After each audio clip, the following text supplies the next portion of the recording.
Sudah pernah bilang, saya sudah bicara dengan Pak Kapolresta, di Forkopimda kita berkomunikasi. Pak Kapolresta sudah keluarkan, boleh nonton bareng, tapi syarat-syaratnya ada. Sudah apa toh? Iya. Di medsos sudah ada. Nanti minta di Pak Kapolresta. Ya, jadi itu yang terjadi. Silakan nonton bareng, tapi dalam komunitas yang kecil. Yang saya tidak mau adalah tidak boleh pawai. Teman-teman, sekarang saya tanya, kalau ada pawai, kelompok yang menang dengan semangatnya, kelompok yang kalah lempar, baku pukul, rumah rusak, ada yang dibakar, siapa yang bertanggung jawab lagi?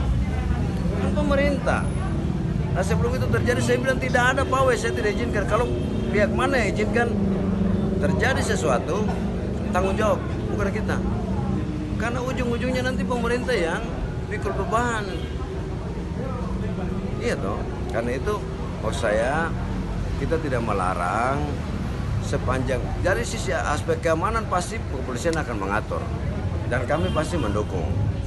Tapi kami berharap jangan dengan kita menonton, saya juga nonton. Menang ya senang, kalah sedih. Tapi menang dan kalah kalau kita bisa dengan jiwa yang besar tidak akan pernah jadi masalah. Seperti itu. Terima kasih sudah nonton.